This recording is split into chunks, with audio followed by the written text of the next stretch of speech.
안녕하세요. 장수시설운영관리사 2급 33회 1과목 문제 1번입니다.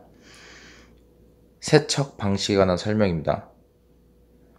공기 세척 방식은 하부에 공기를 불어넣어 여제의 탁지를 방리시키는 방법으로 기억은 역세척과 병용하고 이 경우에는 표면 세척을 하지 않습니다.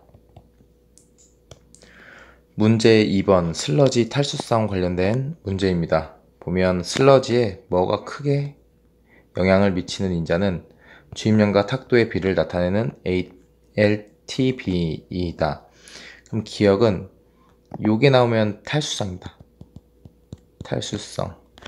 그리고 이게 낮을수록 비저항 값이 적어서 탈수가 양호하다는 의미입니다. 탈수성이. 이게 무슨 말이냐면 ALTB가 낮다는 게 뭐냐면 이 알루미늄이 응집제, 이게 T가 탁도라고 보시면 되는데 응집제가 많이 들어가면 단단해지잖아요. 그럼 비저항값이 높아지겠죠. 그러면 그 단단해지기 때문에 그 안에 있는 물기가 잘 안 나오기 때문에 탈수성이 안 좋고, 이게 어느 정도 들어가서 이 AL이 좀 낮으면 그만큼 비저항값이 적어져서 탈수성이 양호하다는 의미입니다. 문제 3번 세척 조건이 이렇게 있고, 결국 이것도 가를 보면 단위 문제입니다. 그러니까 역세척 수량을 구하라고 했고 세제곱미터 퍼 미닛으로 되어 있습니다. 이 세제곱을 만드는 게 무엇인지 보면 역세척이니까 여기 한번 볼게요. 여기 역세척이란 표현이 있죠. 그리고 미터 퍼 미닛이고 이거랑 곱하면 이 단위가 나오겠죠. 따라서 Q는 AV인데 이게 500 제곱미터 곱하기 0.5 미터 퍼 미닛을 하게 되면 250 세제곱미터 퍼 미닛 역세척 수량이 나옵니다. 그럼 이번엔 총세척입니다. 총세척은 뭐냐면 역세척과 표면세척을 더해야 된다는 의미예요. 그러니까 뭐냐면 Q 역세척과 이제 시간을 곱해줘요. 이 시간을 왜 곱하는 거냐면 하루에 한 번 세척을 한대요, 무조건. 그럼 그 시간 동안에 이 day라는 표현이 결국 하루에 한 번 어느 정도 물을 쓰는 거기 때문에 유량 곱하기 이제 시간을 하면 그 양이 나오는 거잖아요. 그래서 역세척 유량 곱하기 역세척에 대한 시간 플러스 표면 세척에 대한 유량 곱하기 시간 표면 세척을 하게 되고, 이게 한 번 하는 거잖아요, 하루에. 이걸 풀어주면 250 세제곱미터 퍼 미닛이고 곱하기 역세척 시간은 10분입니다. 10분 플러스 표면 세척은 0.05 미터 퍼 미닛 곱하기 5분입니다. 5분. 근데 이게 지금 미터잖아요. 그렇기 때문에 여가 면적을 곱해줍니다. 500 미터 제곱. 이게 하루에 하는 겁니다. 이걸 풀어주면 2625 세제곱미터 퍼 데이가 답이 되겠습니다. 이런 문제는 단위만 잘 맞춰주면 쉽게 풀립니다. 문제 4번 불활성화 비 계산에 대한 문제입니다. 추적자 실험을 통해서 측정되는 실제 소독 접촉 시간을 구하는 방법을 쓰시오. 이게 좀 말이 긴데 볼게요. 1일 사용 유량이 최대인 시간에 최초 소독제 주입 지점에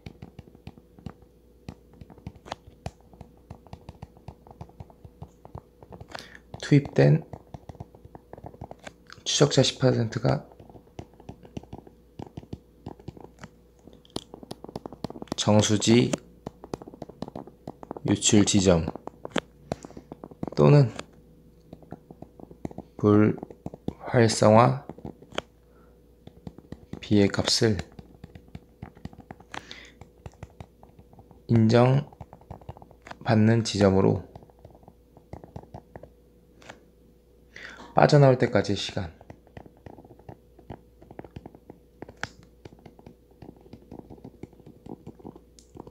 이게 FM적인 답인데요. 결국에는 이 키워드를 알아야 됩니다. 1일 사용량이 최대일 때 그 시간에 최초 소독제를 이제 주입을 해요.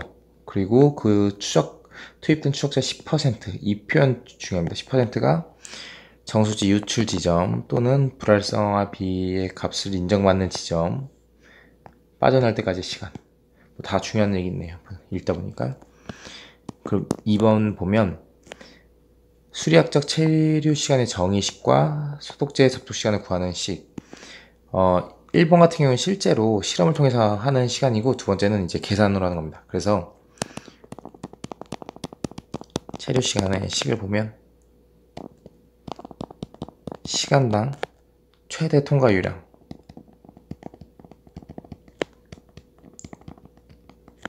최대 유량일 때 정수지 사용 용량을 나누게 되면 시간이 나오겠죠. 왜냐면 얘는 세제곱 퍼 아워든 데이든 이렇게 될 테고, 이건 세제곱이니까 얘 없어지면 시간 단위로 나오겠죠. 따라서 접촉 시간은 체류 시간을 구했죠. 앞에서 거기에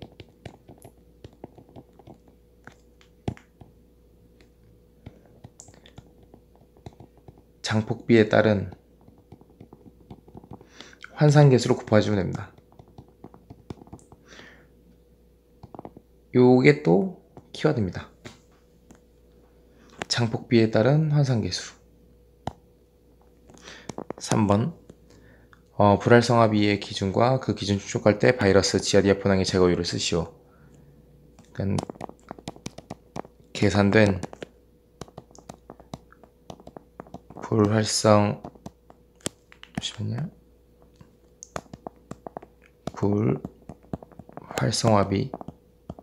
그러니까 불활성화비 이 값을 구하는 방식은 CT 계산값, CT 요구값 이렇게 구하는데, 이 값이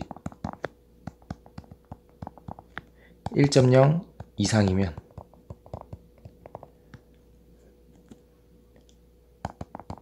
바이러스는 99.99%, 지아디아 포낭은 99.9% 불활성화가 됩니다. 이렇게 보시면 됩니다. 계산된 불활성화비의 값이 1.0 이상이 되면 그게 기준인 거고, 그리고 그 기준을 충족할 때 기준이 1.0 이상, 그리고 제거율이 이렇게 되겠습니다. 문제 5번 망여과 공법 4가지 쓰면 됩니다. 우리가 알고 있는 거 최대한 머리 쥐어짜요. 정밀 여과, 한회 여과, 나노 여과,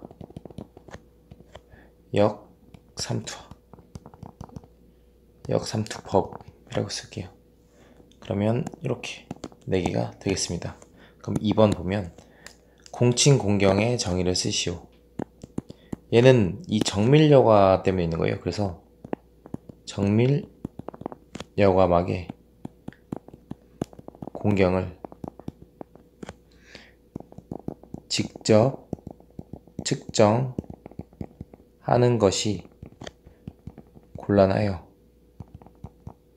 여러가지 간접법으로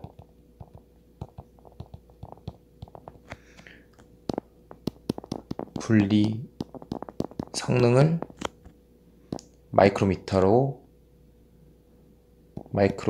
단위로 나타내는 것, 이게 2번입니다. 그럼 3번 분획 분자량인데, 이거는 한해여과를 위해서 이제 있는 단어인데, 한해여과막의 공경을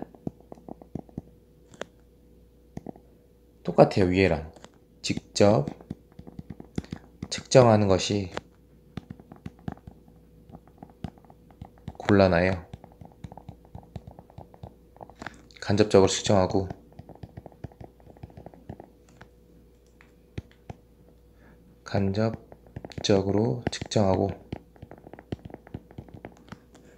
분리선능을 분자량 단위인 달톤으로 나타내는 지표로서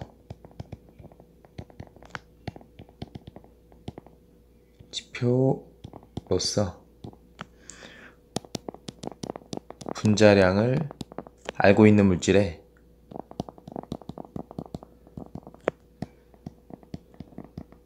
배제율이 90%가 되는 분자량. 말 진짜 어렵죠.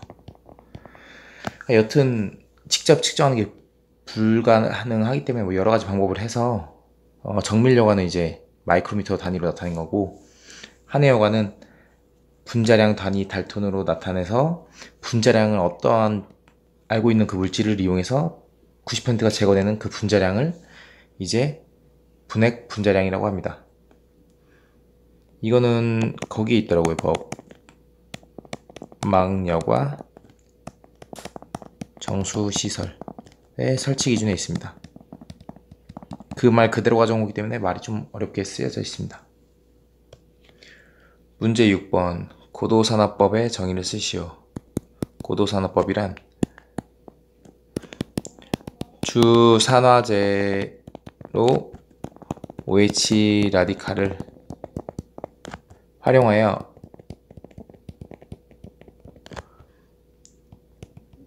유기, 오염 물질 등을 처리하는 방법. 이거는 근데 글로 외우는 것보다는 그냥 편하게 외우는 게 O3가 있는데 여기에 에너지를 주게 되면 OH 라디칼이 생기고 그 OH 라디칼을 활용해서 유기물질들을 처리하는 방법입니다. 그리고 그거에 대해서 고도산화법은 이제 에너지를 줘야 되니까 우선 오존이 있고 거기에 이제 과산화수소 또는 UV 또는 TiO2 광촉매죠. 또는 전자빔 등. 근데 이 두 가지가 대표적인 거고 이거는 예전에 있던 문구에서 나왔던 방법들이 됩니다. 문제 7번 급속여과에 대한 설명입니다. 불충분할 경우 발생된 문제점. 물음 1번 여과 지속 시간 감소. 두 번째는 여과 수질 악화. 세 번째는 머드볼 발생. 네 번째는 여과층 균열. 다섯 번째는 여과층 표면의 불균일. 여섯 번째 측벽과 여과층 간의 간극 발생.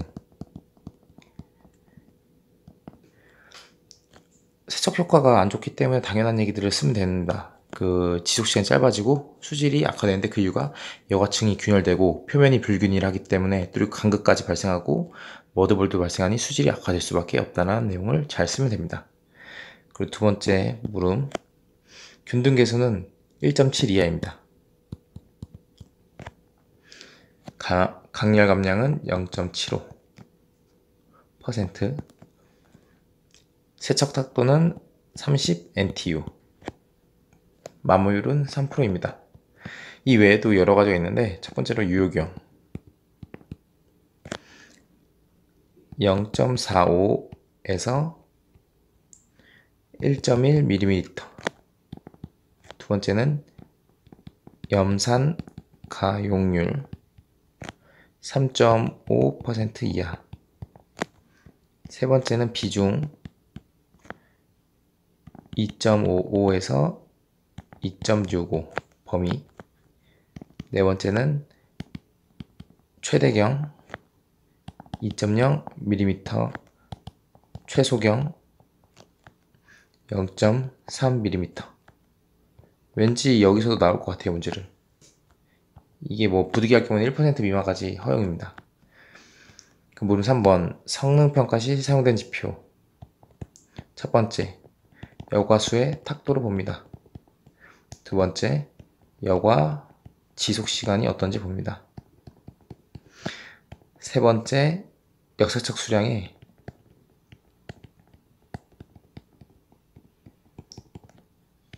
여과 수량에 대한 비율. 그러니까 역세척한 수량에서 이제 여과 수량에 대한 비율을 보면 됩니다. 이것으로 마치겠습니다.